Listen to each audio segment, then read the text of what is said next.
Carvalho. You know, I got some things to say about the 30s, the 40s, the 50s when I was growing up. Now, anyone watching this, if you don't like it, turn it off. I'm not really making it for the public. I'm making this for my family, my grandkids. When I'm dead and gone, buried, they'll have something to look at. They know that their papa, their grandpa, and their father, when my kids look at it, that I wasn't just papa or grandpa. I was young once. I had a life. I still have a life, but I was young once. I did things. And I think when I was growing up, I think it was a hell of a lot better than the way the kids are growing up now. We were really, really free. And, I wrote a few things down that covered the 30s, 40s, and 50s, But I had to refer to them on this piece of paper here because I can't remember all this.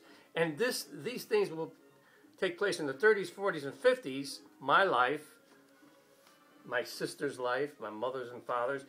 But I might be jumping around a little bit. It might not be in strict chronological order. But I like to start out with the 30s, I was born in 1932, and by the time I was like 7 years old, it might have been 1939 or something like that. My mother and father, it was during the Depression, we didn't have any money, but I never felt we didn't have money, but we didn't have any money. I was a kid, And we lived in 3 rooms behind my great uncle and aunt's barber shop. And their kids worked in the barbershop. We lived in 3 rooms behind this barbershop on Harrison Street in Chicago, in the Garfield Park neighborhood. And my mother and father and sister, we all slept in one bedroom. My sister was in a crib. I was in a little bed. My mother and father were in a double bed, all in one small bedroom. And we had one bathroom, and all it was in there was a toilet and a tub. That's it. And we shared the telephone with the barbershop in front. There was like a little door in the wall. And then we'd knock on the door, and they'd hand us the telephone. And when we were done, we'd shut the door. When we were done with the telephone, we'd knock on the door, they'd take the telephone back. We used the telephone, and we shared it. We couldn't afford one. And that had a party line on it where another neighbor used that same phone, that same line. But we used the same phone with the barbershop. And we used to put a nickel in it. And once a month, for every call was a nickel, once a month the phone man would come, take out all the coins, and leave us with a couple of slugs. Because sometimes you didn't have a nickel to make a call. You put a slug in it. And then when he came to count the nickels, if there was some slugs in there, we had to give him the nickels for the slugs, And phone man, yeah, and called the nickels, and blah, blah, blah. And, my father was a carpenter.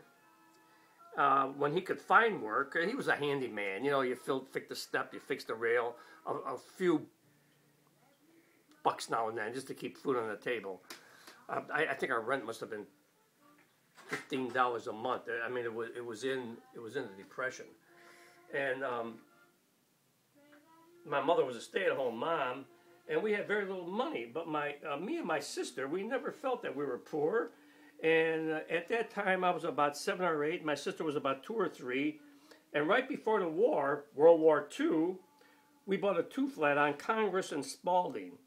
My father paid $3,000 for this house. And he made payments to the guy he bought it from. That's how loosey-goosey things were in those days. No one had money. My father fixed that house up pretty good. We had